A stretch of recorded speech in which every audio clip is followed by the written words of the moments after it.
I knew that the building was there. Thought nothing of it. I guess I'd been in the building. Obviously, it was in connection with the burglary, which occurred in the early morning hours of the 17th of June, 1972. I flew up that afternoon to New York to do my anchorship that I've talked about. And on the plane was the communications director for the Democratic National Committee, a guy named Joe Mobat. And Joe said, "Have you heard about the burglary?" I said, "No, I don't know what you're talking about." He said, "Well, they caught some guys in Larry O'Brien's office in the Democratic National Committee."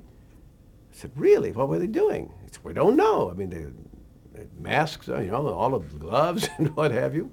So when I got up, of course, it was on the wires, a little story and what have you. And I remember saying to the producer, "We ought to lead with this." And the guy says, "Oh, come on. Oh, what is this? I mean, he didn't say second-rate burglary, but he said, so I think it was our third story. I have no idea what our lead was that night. But like so many things, at the beginning, it just didn't make the impact. It's easy if a plane, God forbid, hits a building. That's a big story.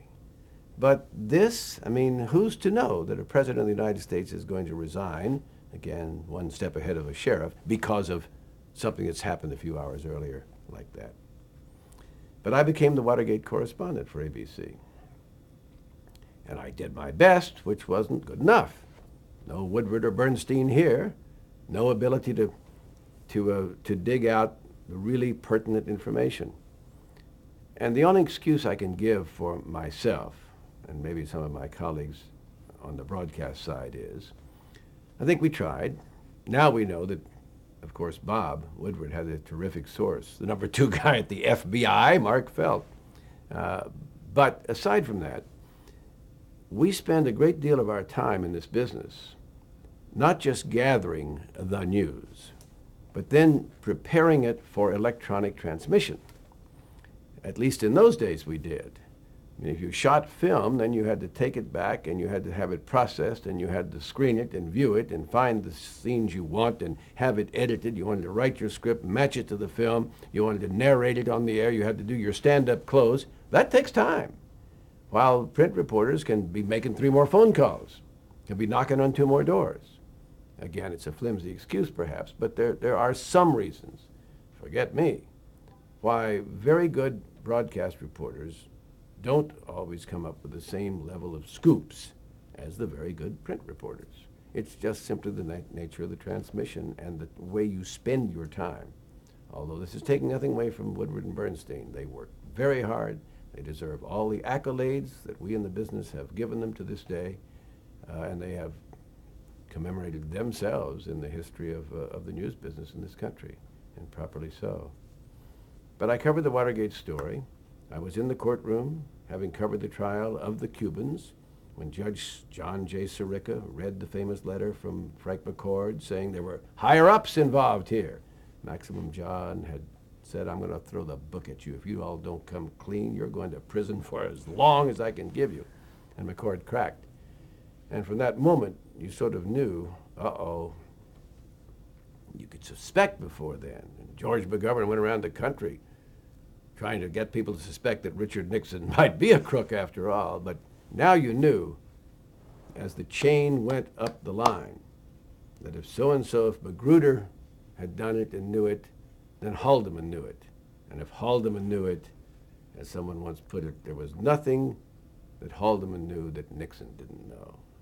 And so it was just a question of how the apparatus of government, at this point, not journalism, government, a federal judge, a committee of the Senate, which I covered, a committee of the House, the Judiciary Committee with the Articles of Impeachment, and finally the Supreme Court ruling unanimously that he had to turn over those tapes in which you heard him and Haldeman plotting the cover-up on the Wednesday after the burglary. I'll tell you a little story about the summer of '72, though, which is apropos of how our business has changed. I covered the hearings on Capitol Hill. A great anchorman named Frank Reynolds, who died so young, at 59, of cancer, who was our principal anchorman when he died in 1983, was the anchor in the studio.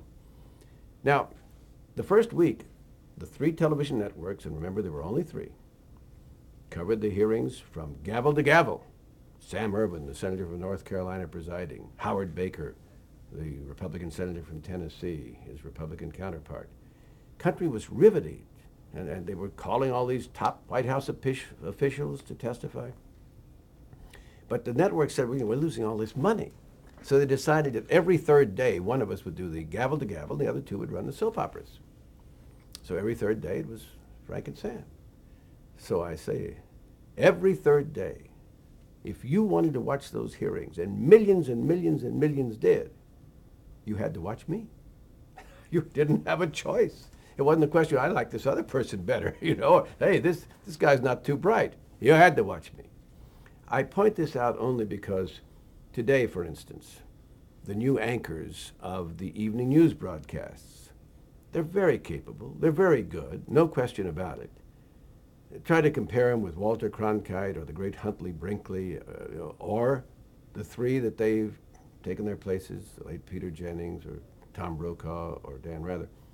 It's not a question of comparison. They don't have the chance to assemble the same size audiences because of fragmentation. They're never going to be in a position where you had to watch this guy or this gal like they once had to watch just me. The fragmentation is simply not only cut into the ability to assemble large audiences, but cut in, of course, to the profit margins of these organizations. Cable has mainly done that. Cable's a good thing, but it's changed the business.